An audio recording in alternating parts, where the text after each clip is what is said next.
Buckeye Nation, what's poppin'? Crazy Dog coming at you as always on the Buckin' Crazy YouTube channel with my Ohio State Buckeyes Marshall Thundering Herd Week 4 game recap as the Buckeyes wrapped up non-conference play today as they went out there and they took care of business against a pretty solid Marshall Thundering Herd team that clearly was not afraid of the horseshoe. No, they were not afraid at all. They weren't daunted. I mean, this is the same squad, somewhat, that went into South Bend a few years ago and beat Notre Dame. So, yeah, they weren't scared. They came right at the Buckeyes from the opening bell. In fact, they were actually beating the Buckeyes. And then a few plays later, Emeka Egbuka to the crib, ties the game. And then the Buckeyes went out in the second quarter, scored 21 points. I think it was what, 21-14 at halftime. And then second half was all Buckeyes. 14 points in the third quarter, one touchdown in the fourth, and that was it. Now, in terms of performance, Will Howard looked really good. 16 of 20, really efficient. 275 yards, 2 touchdowns, one to Emeka Egbuka, and then Jeremiah Smith, of course, had to get one. And then he had that one interception where he was trying to fit it in a keyhole to Jeremiah Smith, who was tightly covered. That might have been the tightest coverage I've seen on a Buckeye receiver as of late. Like, Mo 10 was right on his ankles, man. Like, I don't even know how he would have been able to even fit that ball into Jeremiah. Like, that's as tight of a coverage as you're probably going to see in anybody on the Buckeyes. Like, damn. Like, my dude was right there with Jeremiah. Like, damn, it would have taken some crazy, like, catch or something, like a bobble or something for Jeremiah to get that ball. I was kind of shocked that Will Howard chose to throw it there, right? Considering the coverage, but got to give credit to the corner. You know, he was right there with Jeremiah. That's hard to do, knowing how good Jeremiah is, right? Now, Devin Brown did get in the game late. He only went 2 for 6, 14 yards. Woo. Didn't really do much, as you'd expect. But how about the Buckeye rushing attack? Not even kidding when I say the Buckeyes have the best, yes, the best rushing attack in the nation.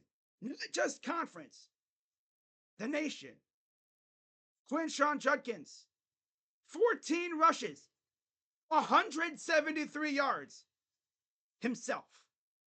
2 tutties, including an 86-yard touchdown run that came right after we low-key got saved by an illegal a penalty on the Thundering Herd punt team. I couldn't really clarify what the penalty was because they didn't really talk about it on the broadcast from what I saw. Like, it didn't show up on the score bug or anything. They showed a replay of the muff punt by Brennan Innes because he was looking directly into the sun and he just moved his arms in a little too early and the ball bounced off the outer part of his hands and Marshall recovered. I didn't even know there was a penalty. I saw Marshall lining up for another punt and I'm like, wait, what? What happened? We got the ball back still? Damn. And then shortly after that, Quinshawn Judkins, 86 yards to the house. Yeah. Now, Trevion Henderson, 6 carries, 76 yards, 2 touchdowns. James Peoples had 6 for 31 late in the game. Even Devin Brown had a run for 3 yards. And then Will Howard, 3 rushes, minus 2 yards, and a touchdown, which came on a QB sneak. And then through the air, Emeka Egbuka, really great game from him. Good to see what he can do when he's fully healthy, because he has been battling some injuries over the years and stuff. 5 receptions, 117 yards, and a touchdown. He scored on legit the second play from scrimmage for the Buckeyes. We had a run, and then boom, Emeka Egbuka to the crib. Jeremiah Smith, 3 receptions, 70 yards, and a touchdown. Cornell Tate, 4 for 64. Judkins, 2 catches, 14 yards. Adolph, one of the deep roster guys, had a catch for 10 yards. Cass Merrick, 1 for 7. Ennis, 1 for 4. And Thurman had 1 for 3 yards. Now, what really disappointed me, defense. I know it's their first game off a bye, but my God, what was that? Where was the pressure? They got 1 sack. 1 from Caden Curry. I mean, that's the bright side. I was able to yell, Curry! But come on, man, 1 sack? They were living in the backfield the first 2 weeks. They have a bye week, and all of a sudden, they can't get pressure. Like, Stone Earl ain't no scrub, of a quarterback. He's pretty good. He was walking us down the field half the time, leaving him freaking clean pocket. That's more on his offensive line, actually, not being ass, too. I mean, we were destroying those MAC offensive lines. Technically, the Fun Belt is a legit conference. I mean, look what James Madison did to North Carolina. My God.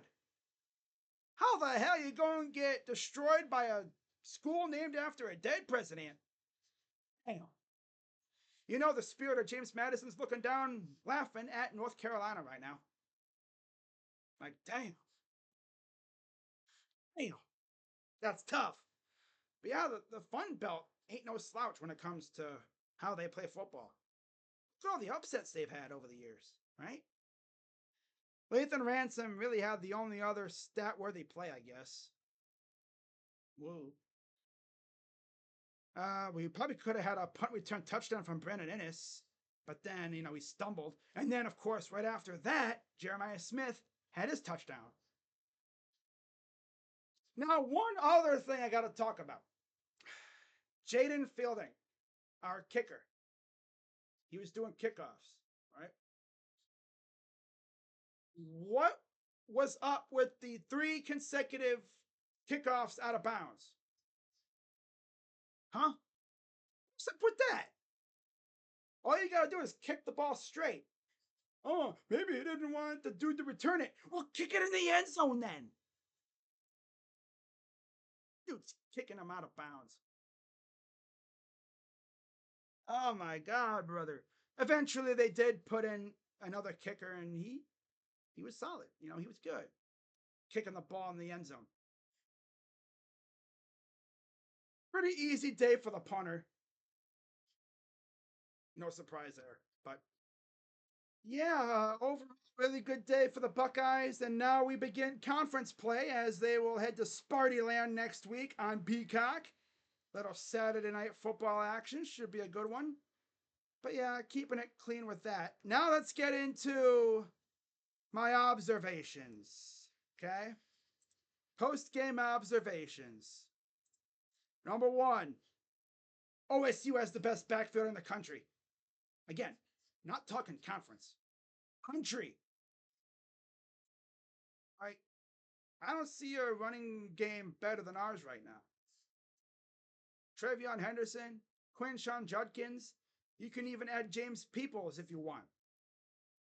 Name a rushing attack as good as ours right now. But crazy dog, look at the competition. Still, name a running game as good as ours right now. I'll wait. You can't. You can name some that are on our level, but can you name one that's better overall? No. Number 2, I hate early bye weeks. Now, of course, thanks to there being an extra week on the calendar, each team has 2 byes. Our next one comes after the Oregon game, so that's cool. I don't mind that one too much, because if we go into Autzen and we win, which I think we will, that'll allow us a week to unwind, and don't be too jacked up getting in, I think it's for Nebraska afterwards. You don't want to be still living off that Oregon game against Nebraska, because they can get you, right? Even though they just lost to Illinois. Yeah. There was actually talks about Nebraska being undefeated when they came to Columbus. Brett Bielema was like, no. Undefeated. That's cute. Watch this. Yeah. And number 3, Chip Kelly was cooking. He was actually getting very creative with the play calls. I was impressed. Yeah. A lot of Buckeye fans were unsure how he was going to do. I'm liking it so far with him. Yep. So, those are my observations. Overall, good stuff. As far as my game MVPs go, on offense, I had to go Quinshon Judkins again. He damn near had 200 yards rushing himself. Freaking insane. And then on defense, I went with the only guy that could actually get to the quarterback, Caden Curry. And then, of course, he got ejected for targeting. That's the one thing about Big Ten refs. They love looking for targeting. Even if there's clearance, no targeting, they'll still look. That's their favorite thing to look at. Targeting. Yep. So, yeah, that's really all I got. So, be sure to hit the like button, subscribe, hit the bell. As always, I'm Crazy Dog coming at you on the Buckin' Crazy YouTube channel. And, on to Big Ten play now. Should be a good one next week. We'll see how Sparty does against Boston College today. Kind of hoping Sparty wins, so that game will mean more. But, yeah, win or loss, it'll still be a good game. But with that being said, as always, I'm Crazy Dog. Shout out to everyone who came in this stream today on the main channel. I'll be back tomorrow on the main channel for Browns Giants. Might go live for Guardians and Cardinals, the ending. If it's clear the Guardians are going to win their division, because they can win their division today, either with a win or a Kansas City loss. So, yeah, go Giants. I'm going to get out of here and watch this USC Team Up North game and hope that Team Up North loses again. So with that being said, I'm Crazy Dog, as always, coming at you on the Buckin' Crazy YouTube channel. Let's go Buckeyes. On to the Spartans next week.